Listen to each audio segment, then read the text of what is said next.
Chapter 1243. Farron's expression darkened immediately. Faye said coldly, "Hey, Emph.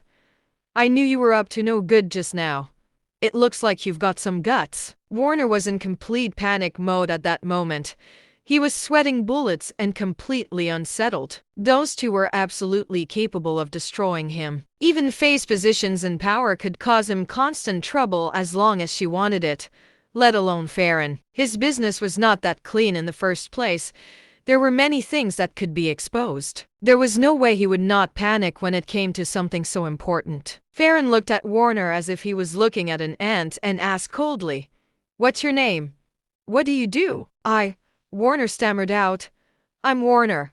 I'm in charge of the Green Cross Society in Cardin Province." He did not want to answer, but there was no way he could refuse.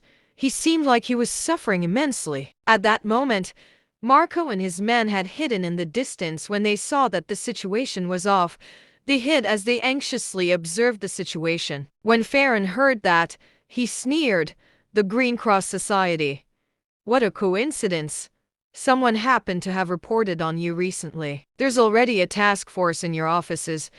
It looks like you still don't know about it as the person in charge." "What?" Warner suddenly panicked even more. His whole body broke out in cold sweat, and he was in a complete daze. He looked like he was about to collapse at any moment. May looked completely pale as well. The two of them had been on vacation for a week and had not gotten any news at all. Farron's words were like a bolt of lightning striking their souls. Looking at the two of them, Farron sneered. As someone in the industry, he knew the rules quite well. As long as the authorities decided to investigate someone, there was no way the person would be able to get off scot-free. They would have already grasped many clues before making that decision. The office and the workers of the Green Cross Society had definitely already been locked down. That was why Warner had not gotten any news. As the person in charge of the society, there was no way it had nothing to do with him. The investigators were probably just waiting for him to return. At that moment, a few men in uniforms walked over, surrounding Warner and May. "Warner and May," the man at the lead asked. Warner felt his knees buckle as he almost fell to the ground.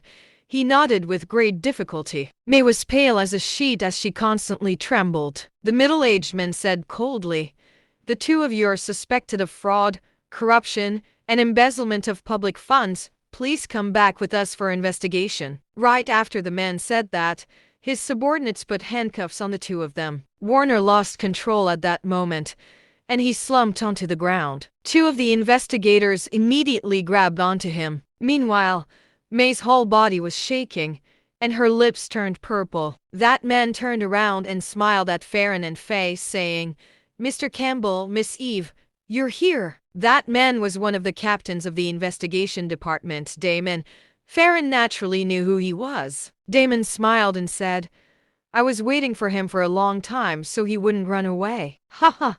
Farron laughed. Then Faye said, "Sir, investigate this man properly. He even called some men to attack our boss just now." "Oh, did something like that happen?" Damon looked at Wilbur curiously. He did not know that such a young person was the boss of Cape Consortium. It seemed like he was no ordinary man.